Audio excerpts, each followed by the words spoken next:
What's up, schmucks? Welcome to the 4th episode of Turkey Talk. Woo! Full disclosure, it's not going to probably be a long one because there's not a lot of news this week. We're going to talk about The Bride. It just came out. And I'm also hungover as fuck. I am so fucking hungover. I am recording this on Sunday, and I got drunker than I've ever gotten yesterday on Saturday. I started drinking early in the day because I was very accomplished. I did a lot of things. I got a lot of stuff done that I need to get done, and I was so happy. And I jumped in the pool, poured myself a few, and I was like, this is great. And then I went and saw The Bride. I drank during the movie. Didn't affect my viewing experience, I don't think. I still comprehended it and everything. And then after that, I went out with some friends. We went to the bar, and I got fucking sloshed. And then I don't know how the fuck I got home, but here I am. My head hurts. I'm throwing up all day, having a good time. But you know what? The content machine never stops. So let's get into it. This week we are talking about. This is a light news week, I will say. So we have news about The Bear and season 5 of The Bear. We have news about the Ocean's prequel movie, which is the prequel starring Margot Robbie. And at one point was starring Ryan Gosling. We'll discuss that. There is a Ted animated sequel. The new season of Ted also just came out. Maybe we'll talk about that too. And then we're going to talk about the Lanterns trailer because I have some things to say. And then we're going to review The Bride. The Weekly Media Club. The homework was Bride of Frankenstein, the original one from 35. Well, I don't know. I might tie that into the actual Bride review. Or I'll do that after in the Weekly Media Club. I don't know. We'll figure it out. And then we'll discuss what homework is for next week's episode. What the assigned movie is. I don't even know what it is at this point. So I'm hoping it comes to me by the time we get there. So anyway, let's get started. First piece of news. The Bear will be ending with season 5 according to Jamie Lee Curtis. I honestly don't know why I wrote this down. I have nothing to really add to this. I haven't watched The Bear since season 3. I know I started 3, and at some point I clocked out. I just kind of gave up. I was like, I don't fucking care about this anymore. I don't know.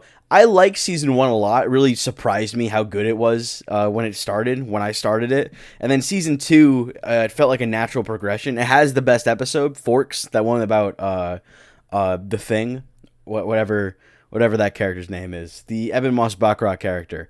Whatever, Reggie? Is it? I think it's Richie.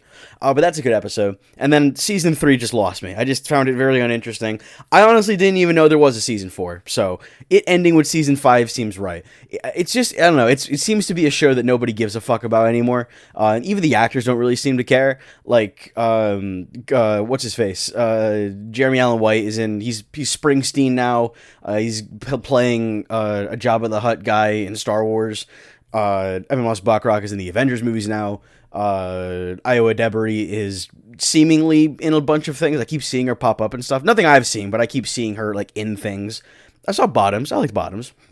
But yeah, it just seems like a show that, like, the cast seem to be done with it. The people don't seem very interested in it. So wrapping it up seems like the right call. I don't care. I'm not watching it. I don't give a shit. Anywho, then we have Lee Isaac Chung will not be directing the Ocean's prequel movie. He's dropping out due to creative differences. And so the movie stars Margot Robbie and Bradley Cooper. Now, I don't know when Gosling dropped out, but that was the original reporting. And this was announced a little after Barbie came out. So it seemed that, like, riding off the back of Barbie and having Margot Robbie and Gosling together, the studio was wanted to cash in on their chemistry, and they are good together. I rewatched Barbie not too long ago. They are incredible. They have great chemistry. They're very good together. But I guess Gosling's out and Bradley Cooper is in.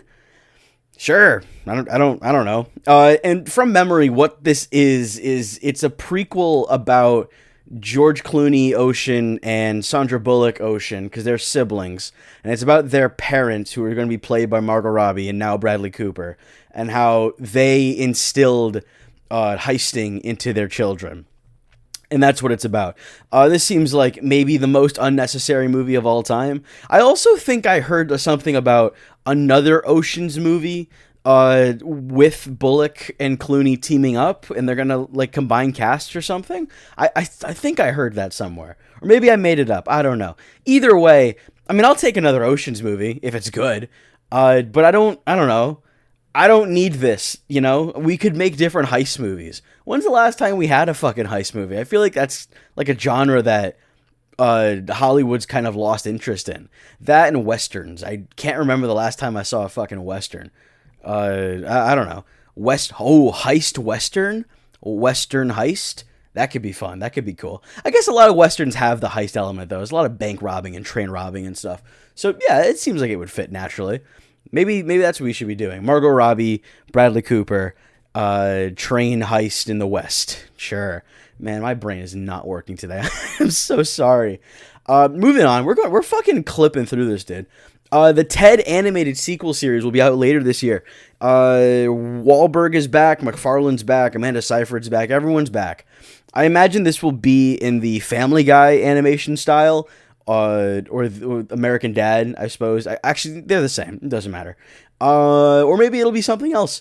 I don't know. I don't really care, actually, about Ted going forward. I like the prequel stuff. The Ted show is fantastic. It is so fucking good. I started season 2. I haven't finished it yet, but it's very funny. It's I don't know. Not every joke's a winner, but it is absolutely more hits than misses. And I don't know the name of the guy who's playing a young Johnny, but he's great. Honestly, I just want more of that. Because from memory, I've only seen the Ted movies once each. From memory, John in those movies is an insufferable piece of garbage character that I hated. I don't remember enjoying him. There are a couple moments in the first one where he has some great line deliveries that have always stood with me. The one where that little kid, he like threatens him or tells him to give him Ted or something, and he's like, why the fuck would he say that? Like, that's an incredible line read that has never left my mind. There's another one where he's talking to, who the fuck is it? Who's like the douchebag guy trying to take his wife? I want to say it's Mr. Severance Man, whatever his name is. Is it Severance Man or is it Community Man? These guys have the same face in my mind. God damn it. I can't think of his fucking name. But he tells him, like, hey, man to man, I hope you get fucking Luke Erickson's disease or something like that. Is that what he says? I don't fucking know. Either way, there's a couple moments in that movie where I'm like, this is funny. But for most of it, I find those movies largely insufferable. Just not very good. But the show's great. I think TV is where Seth MacFarlane really shines. For whatever reason, it's just where he feels at home, and it's all for the best. So, yeah, I mean, just make more of that, I think. But at the same time, I like MacFarlane's projects enough. I'll check this one out. And then we have the Lanterns trailer, which is probably the thing I have the most to say about, even compared to The Bride. So let's just fucking like sink our teeth into it. There's been a lot of controversy about this Lanterns trailer. A lot of people, myself included, do not like the look of this. And I think that is justified. And James Gunn has been going out and doing, he was on Josh Horowitz's podcast, and he was trying to defend this, and he was saying, I don't have the exact quote in front of me, but I saw it earlier. But he was like, oh, well, most Lantern stories take place on Earth. This is a grounded tale. Like, we're just looking at the world from a different point of view. We don't have 1,000 lanterns up there doing. So what are you fucking doing, man? What's the fucking point of that? Like, oh yeah, we're gonna take the space cops whose power comes from their feelings, and it's funneled through a glowing ring where they can create anything they want with their willpower. Gunn fucking had a Green Lantern in his Superman movie. Like, he should know, like, the fun stuff you can do with that. Like, the constructs that Guy Gardner was using in Superman were pretty cool. I made giant oven mitts. That's a good moment. That's fun. But yeah, I mean, let's say fuck it. Let's just not do that. There's no green in this show. There's no constructs. The suit's fucking brown for some reason. Oh, it's supposed to be old and withered. Why is it a physical costume and not a thing that just folds over him? 'Cause, you know, constructs. And I know, back in the Silver Age, Hal Jordan had a physical suit he'd hang up in his closet, and he'd have to suit up. But you know what? At least it was fucking green. What? Look at this shit. Look at this. I'm saying look at this like you can see it, but fucking look at it. I don't know. I also hate Tom King. I've mentioned that a couple times in these turkey talks. I've talked about, like, the damage he's done to Wonder Woman and why it pisses me off. But yeah, fuck Scott King. Scott King? Sorry. I'm thinking of Scott Snyder, the GOAT. Fuck Tom King.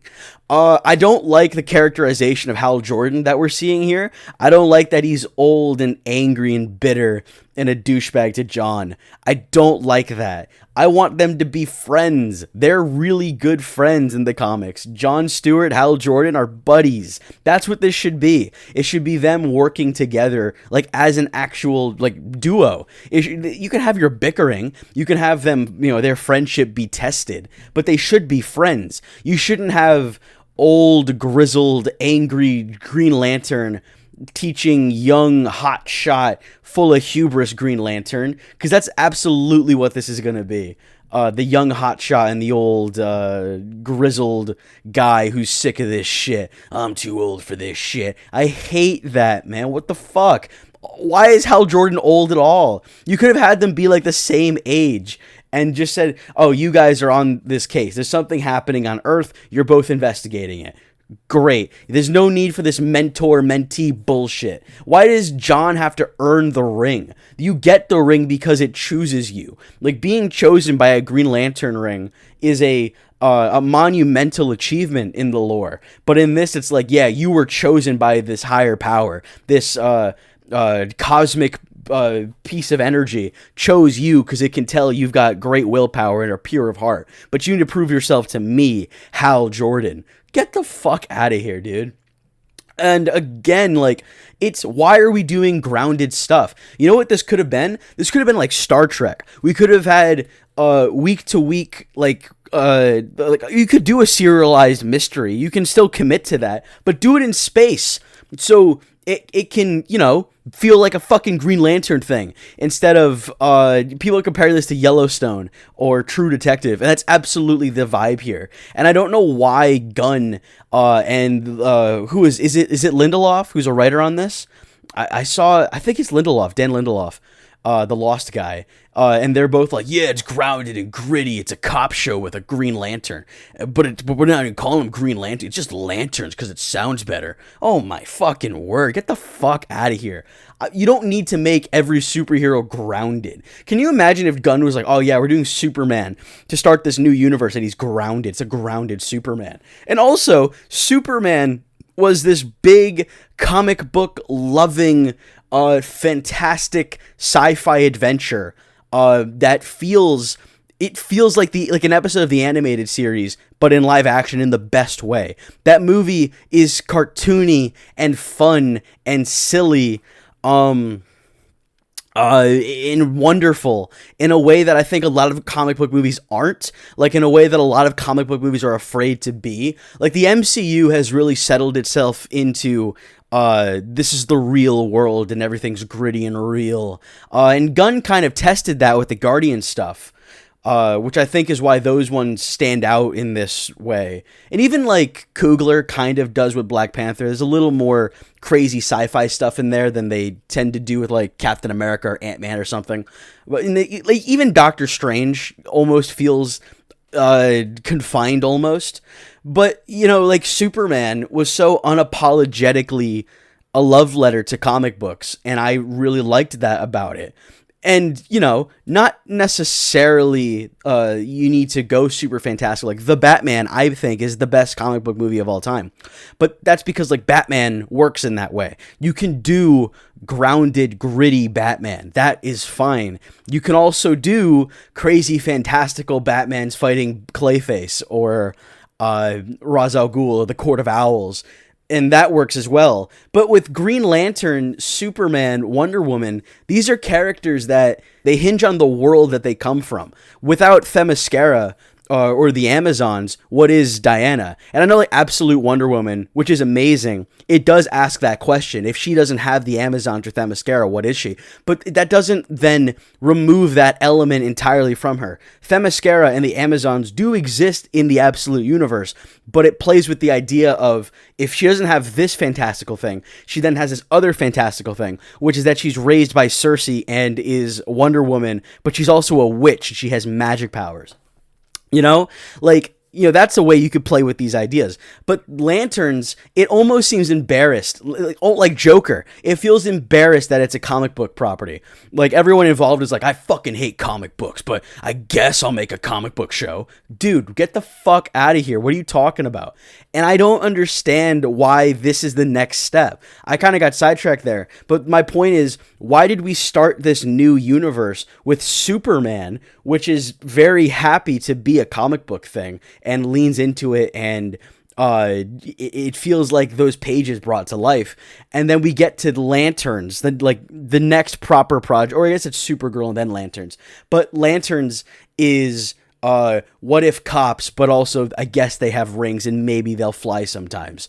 That shot at the end of the trailer where Hal Jordan flies, people have speculated that the suit might form around him, which if that's the case, right? I'm not saying it's not the case, but that's how you end your trailer. You don't even have to fully reveal the suit. Just show that it's coming out of the ring, or it's, like molding itself around him. Like, just that would have been something, because I also kind of like the idea of a crazy sci-fi man in a regular ass town.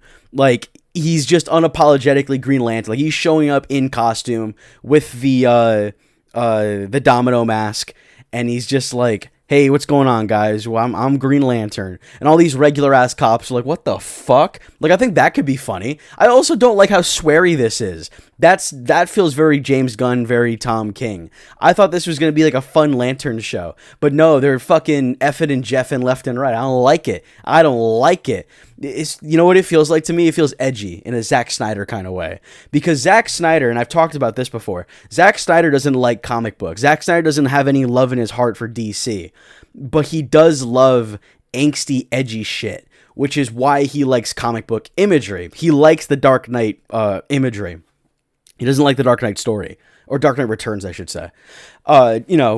He's a religious man. He's a man who likes heavy metal. He's a man that likes big, muscular men kicking ass. But he doesn't have any love in his heart for Superman. So he just then takes the shit that he does like and throws it on Superman and hopes it turns into something. Hopes it materializes. That's what this feels like. This feels like people that like gritty, real cop dramas like Yellowstone and True Detective and whatever other fucking cop shows on TV right now, and was like, oh, let's just take this and put it on Green Lantern, see what happens.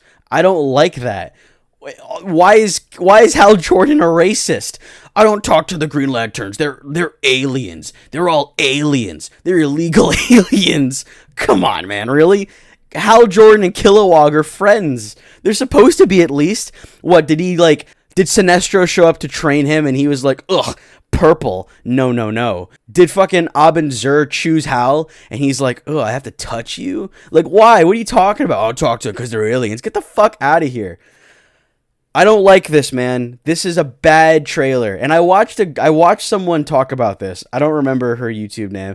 She was very knowledgeable. Nice video. Seems like a nice girl. But she was just like, this is a great trailer. It feels like it's on par with the Superman trailer. No, I'm sorry. No, absolutely not. Because at least the Superman trailer was, promising a movie about Superman. This doesn't look like fucking anything to do with Green Lantern. They say the word Green Lantern a couple times, and you see the ring. But without that, this could be absolutely anything. This could be any of those terrible Taylor Sheridan TV shows that he keeps making. Bad. I don't like it. All right, let that just be the moral of the story.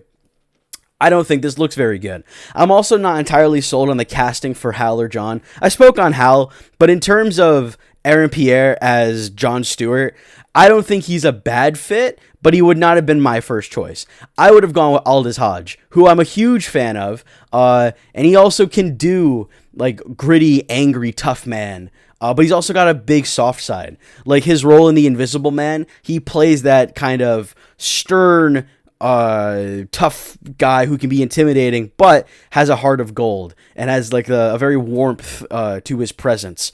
And also, he's voiced Jon Stewart before in animation, so I think him getting to do it in live action would have been very cool. He was also Hawkman. Yeah, he was Hawkman. Yeah, that was good. Anywho, he would have been my pick. But that's all I got. I don't think Lanterns looks very good, but it's DC, so I'll watch it. The Bride! Here comes the motherfucking bride was the tagline for this movie.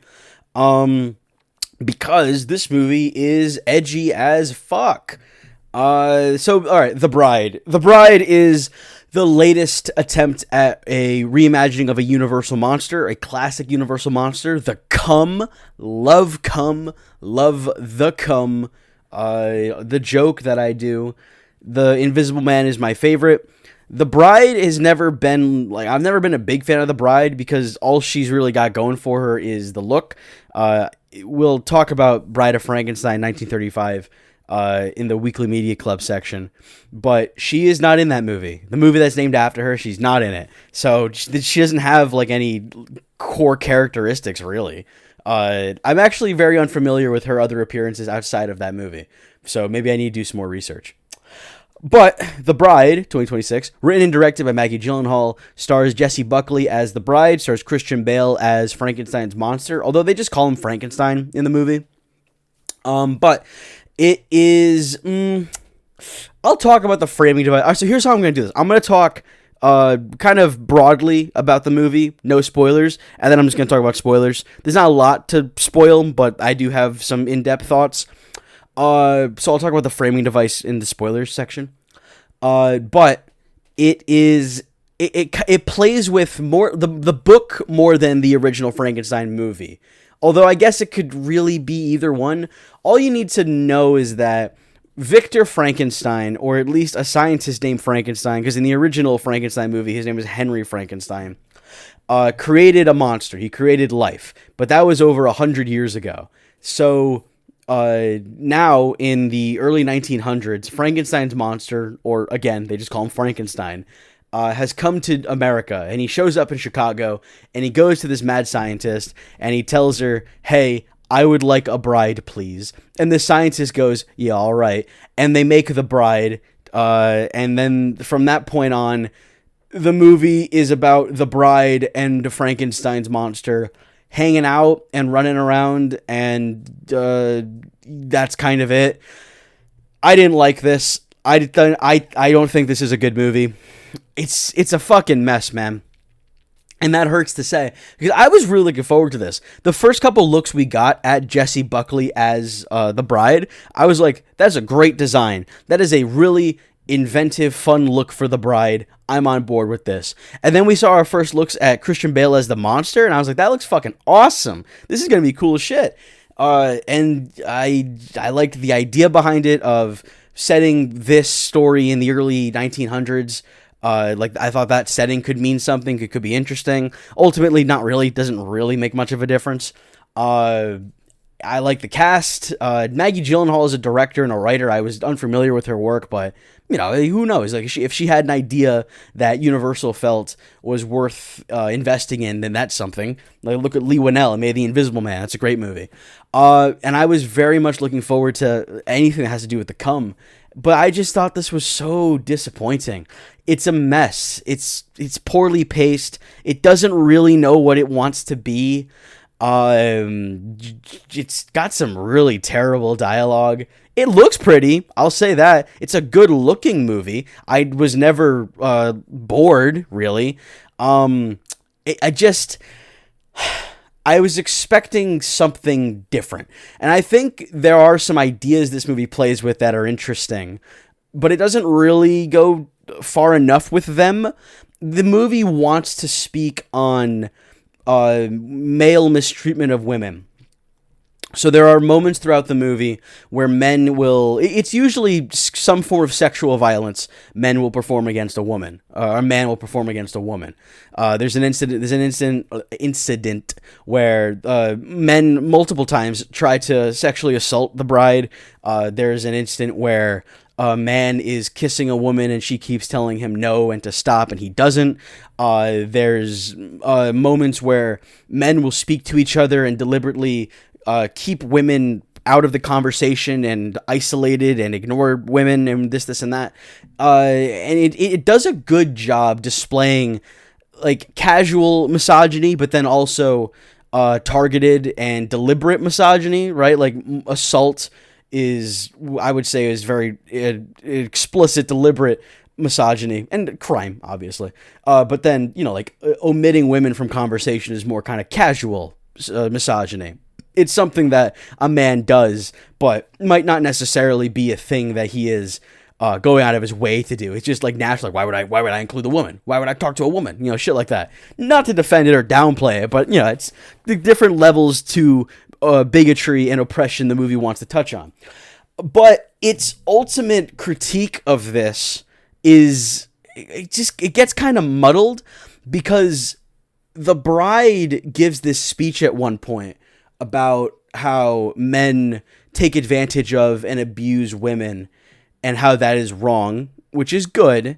But the solution she comes to is just that you shouldn't do that. And at the same time though, I mean, I don't know, what is what lesson do you want there to be, really? I mean, yeah, just fucking knock it off. There is a lot of killing of these abusers, which is good. And, like I recently watched Barbie, and that movie comes to a similar conclusion about misogyny. But it also is I think more of a kinder answer, where it's like men are silly and misguided, and they just need to figure their stuff out, and they'll be friends, and then we'll all get along, and whoop-de-doo. But this movie is more like men are explicitly evil who are doing evil things to women, and that needs to fucking stop. Actually, you know what? Now that I'm saying it out loud, I think that is good. I think that's fine. There's also a lot of, like I said, there's a lot of killing of the men that do these things, which I also am fine with. I think if you abuse people, you should probably be shot for it, sexual assault is I think like the one crime you can't explain away. Like, you could explain away murder. There can be justifications to killing a person. There can be justifications to beating a person. Not in every case, obviously, but there are situations where those things can be maybe not excused, but understood. Even like cannibalism in like terms of survival. But there is never an incident where SA is deemed understandable, like, oh, I understand why you did that. Like, that's not a thing. So the killing of those kinds of people, I don't have an issue with. So yeah, actually, you know what? Now that I'm talking it through, I think this movie's stance on misogyny and how to handle that is actually really thorough and good. So okay, we're good there. I'm okay with that. I think its feminist message is sound. All right. Good. I'm glad that I got there. Anywho, that doesn't then redeem this movie, though, because it's still a fucking mess. There are moments in this movie where it kind of loses itself and doesn't know what it is or anymore, or what it's trying to be. There's also moments of this movie that are really fucking stupid, where things will happen that should not feasibly be able to happen. There are moments where things don't happen because the plot needs to move forward, even though if we're playing with the rules the movie's established, then something would have happened right there. It's hard to explain without spoiling it, but there are moments where people are trying to kill the bride in Frankenstein, and they have clear lines of sight with weapons drawn on them, and they just don't take the shot because plot reasons, because I guess the characters read the script. But realistically, why wouldn't you? And then there's other moments where they have line of sight, and they just fucking open fire willy-nilly. So it's not like they're told not to shoot. They're told to shoot, and they just don't in certain moments because plot. These performances, though, I think Jessie Buckley and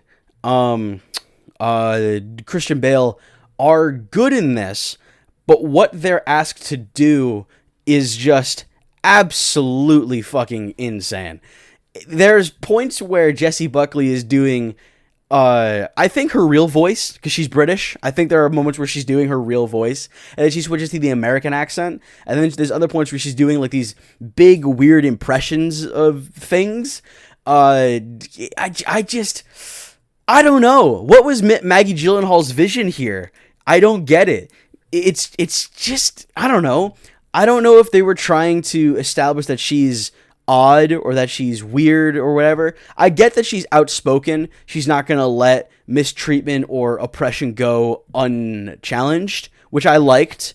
But I don't understand why that then means she needs to go on these like screaming rants in different accents. You can have your screaming rant without doing a weird accent. I don't know. It's just, I feel like it's a directing choice, because it's also inconsistent, because for the bulk of the movie she is just speaking in an American accent, which is the character's base voice. But then there's moments where she launches into these things with a British accent, and I don't get it. I don't know if that's supposed to be some kind of timely reference or impression of someone, and I didn't get it. Like, I don't know what that is. And then Christian Bale, I think, is consistently good in this, because he's not asked to do things like that. He's giving a very straightforward performance as a guy who is lonely and is so desperate to be loved and seen by a person that he will do and say whatever it takes to keep her around. But he's clearly got like a lot of rage simmering beneath the surface that comes out every now and then. But he is apologetic for, and I liked that. This did feel like a continuation of that original monster, who in the book is named Adam, by the way. They don't address that in this movie. This movie is also very much riffing off of the monster movies of old, not the book. Although there's some book references, but it is mostly going off of the original Bride of Frankenstein and the Frankenstein movie. So I at least know Maggie Gyllenhaal's seen those. I don't know. It might be all I have for non-spoilers, because there's a couple of things I want to talk about that are spoilery. I don't know. I still just didn't really like this. I think its feminist message is good. I've come around on that. I think it's a very pretty movie. I don't know who the cinematographer was. I should look that up. I'm not going to. I'm sorry, but I thought this was a very beautiful movie. It's well edited. I'll say that. It's a well edited, good movie. Again, like, it looks good, but it's paced very poorly. It doesn't know what it wants to do with itself. It tries to kind of go for Bonnie and Clyde stuff, but it doesn't fully commit to it. So it's Bonnie and Clyde for a little bit, but then it's not. Then I'll talk about it in spoilers, but there's moments where things happen that just should not have happened, or make no sense as to why they're happening. That'll make more sense when we speak in spoilers. I just got a notification that the Weekly Planet put out their video, their news podcast episode, which is about The Bride and the Lanterns trailer. So unfortunately, we have the same idea. Anywho, yeah, it's kind of all I got. Didn't really care for this. Didn't like it all that much. Jessie Buckley and Christian Bale are good, but what Jessie Buckley's asked to do is just a little too wild, I think. It's not that she doesn't sell it. It's just, I don't know, little cringe, I would say.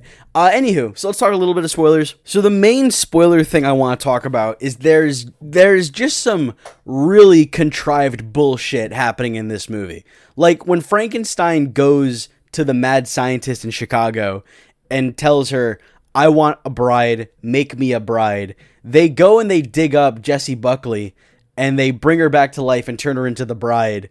But what, you just know how to do that? I think she mentioned that she was doing experiments on things and she had like a general idea, and that's why Frankenstein sought her out. But I don't know. It's like, what, you just did that? Like, you could just do that? I don't know. That's not a big problem. The movie's got to get going somehow. But then there's a moment where the two of them, they end up in New York, and they happen onto this black tie event where Jake Gyllenhaal is there, and he's this big shot, super popular actor who Frankenstein's a big fan of, and shenanigans ensue, and what have you. But while they're here, they break out into a choreographed dance number, and I thought they were going to start singing, which I would have been fine with, and I thought it was going to be all like in her head, but it's not. It's not in her head. It actually is happening within the movie. Like, everyone just breaks out into dance. I don't understand what that was. I don't know, because it's not in her head. It's actually happening within the movie. So, like, why? Why? Because it's not a musical, so you can't hide behind the musical rule of the music and the choreography and everyone knows the lyrics and blah, blah, blah. It's not that kind of movie. It's a drama. It's a character study. why does everyone just know how to do that? And they don't hide behind like the Joker 2 thing where it's all in someone's head. So that's why it just comes out of nowhere, and it never happens again. So I don't know what that is. Also, I mentioned the framing device.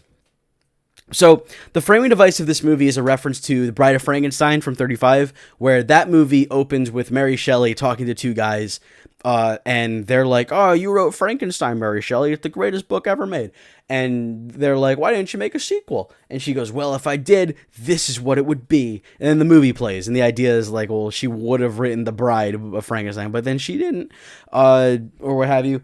And then this movie opens with Mary Shelley, and she's effing and jeffing, which is when I knew what I was like, okay, this is going to be like a dirty script in that way, like a vulgar script, where everyone's going to say fuck every second word.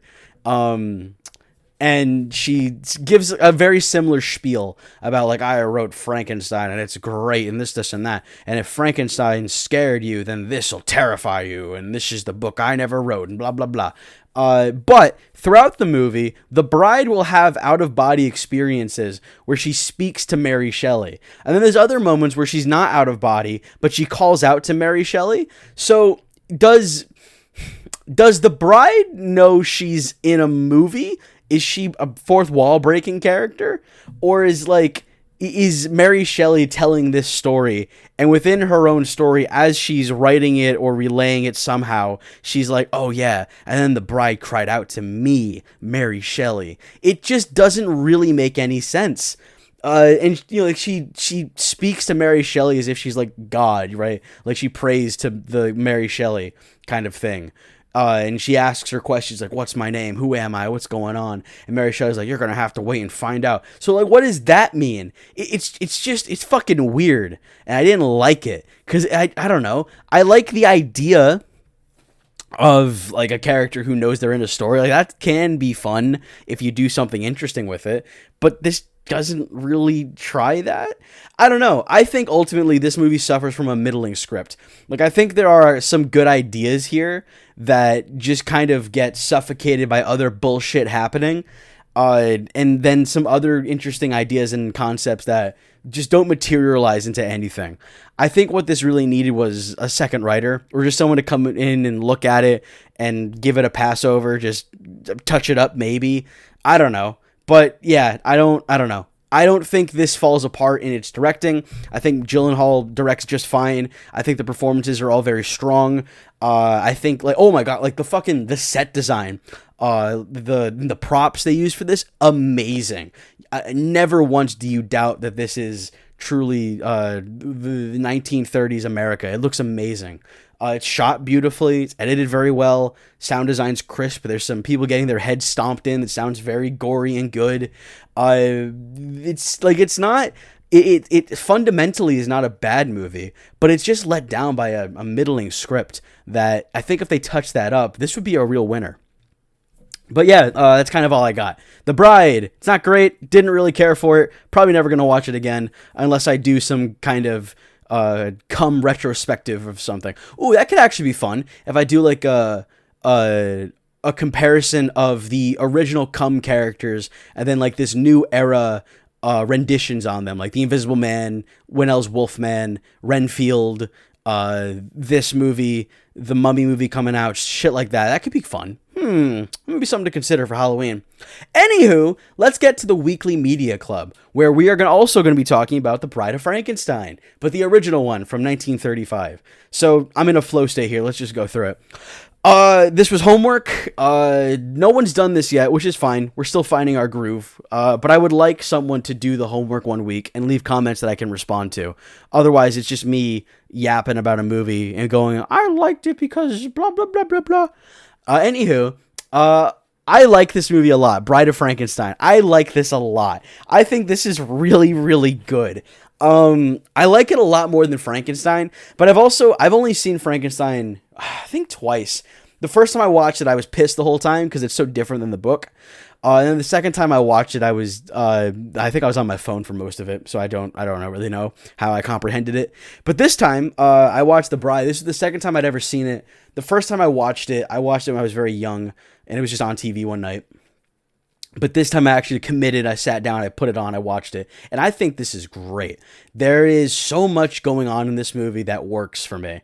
There is some amazing effects in this, where the scientist that teams up with Frankenstein, he's created these mini people that are like the size of Smurfs, and they're just in jars for some reason, because he just wants to keep them in the jars, and one of them is running around on the table, and it looks incredible. Like, for 1935, it looks fucking amazing.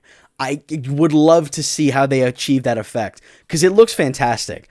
And I think that's something about these Universal monster movies that don't get the respect and love that it deserves, and it's the effects and the sets and the way that they were able to bring these characters and these worlds and these ideas to life at a time when, I mean, it was the fucking 30s, you know, like CGI wasn't a thing yet. They had to find ways to do it either in camera or in some crazy editing fashion. And I just think that's amazing. Like, Godzilla in 54 revolutionized like suitmation type stuff, with sets and practical explosions and pyrotechnics. And you have a guy in a really well created suit stomping on a miniature city. Like, that is very impressive. But to take a man and on camera make him invisible is amazing. Not all the effects are good. There's that big rubber bat in Dracula that doesn't look very good. But again, like the Invisible Man, the mini people in Bride of Frankenstein, the set design of Frankenstein, but then also Wolfman or Creature. Like, Creature from the Black Lagoon pioneered how like that special techniques for filming underwater.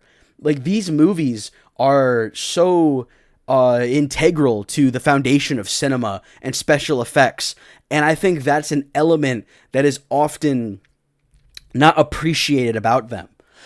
Anyway, Bride of Frankenstein. My only real issue with it is that the bride's not really in it all that much. They go through some shenanigans to create her. She shows up, has a good design, does a big scream, and then she gets blown up. And I don't know. But at the same time, like, I don't know. Like, if you want the bride to go out and do things, you end up with Gyllenhaal's The Bride, right? Like, what would she do? I guess you could commit to the monster love story thing, them on the run. But at this, like, what this really is Frankenstein Part 2. And I would be interested to watch them back to back. Because this one basically picks up right where Frankenstein ends, where the windmill burns down and the people are all like, the monster's dead and Frankenstein died. But then Frankenstein's like, I'm fucking back. And he comes back to life and he's living it up with Elizabeth, who's alive. I forgot that she didn't die in Frankenstein like she does in the book. But yeah, I think it's very good. I need to watch them all again for the ranking. I mean, Invisible Man, obviously my favorite. I don't know if The Invisible Man is my favorite movie because he's my favorite monster, or if he's my favorite monster because that's my favorite movie. I don't know, but I could elaborate and break down why he's my favorite. So it's not just the movie. But that one's my favorite. This might actually be my second favorite. I think this is good. I also think this one, it's paced very well. There's always something happening in this, whereas I think The Mummy suffers from poor pacing. Also, that movie's just basically Dracula. It's basically the same. And it's a lot of The Mummy where nothing really happens, where everyone's just standing in a room going like, Imhotep, yeah, mummy. But this movie's always got something happening. Someone's always doing something, or there's like an interesting conversation happening. The bit with the blind guy, which is from the book but is different, like that's all very good. Oh, and that's another thing. I didn't realize it until watching this now, but Del Toro took a lot from this movie, from Bride of Frankenstein, for his Frankenstein movie. Like, the blind guy stuff, and hunters show up, and the monster gets got by them. Not permanently, but, has like an altercation with them. Like, that's from this movie. And then some other stuff. The big explosion of Frankenstein's lab, that's from this movie. Like the look of it, the castle, and all that kind of stuff. Like, that is taken from this movie. And I didn't realize that till watching this now. So I think that's really cool. It makes me want to revisit Guillermo del Toro's Frankenstein, because I liked it, but going back to it now, I think I might appreciate it a little bit more. But yeah, Bride of Frankenstein is excellent. It is, honestly, like, I need to rewatch them all, but it's probably a top 5, maybe top 3 of the Universal monster movies. I don't know. I love Invisible Man, love Creature, love Dracula. I think I might like this one a bit more than those. Not Invisible though. But yeah, it's very good. I like it a lot. All right, homework this week, or I guess homework for next week's episode. Eddington, which is the one by Ari Aster. It is Ari Aster, isn't it? Is it not? It is Ari Aster. The reason I'm picking this is because I haven't seen it. I really want to see it, and I think making it part of Turkey Talk is the kick in the ass I need to actually commit to watching it. So next week, Eddington. But that's it. That's all I've got for you today. Thank you so much if you're here, if you're listening. Thank you for indulging me in all of my movie yapping nonsense. Leave comments. Obviously, I would love to hear people's thoughts on, like, Lanterns, Ted animated series, The Bride, Universal monsters in general, all that kind of stuff. I want people to engage about movies. I think talking about movies and furthering our appreciation and love for cinema is so monumentally important. So yeah, more of that. But yeah, that's all I got. Thank you for listening. If you're here, like, subscribe, comment, all the other stuff. I'm so hungover. I'm so tired. And I will see you next time. Bye.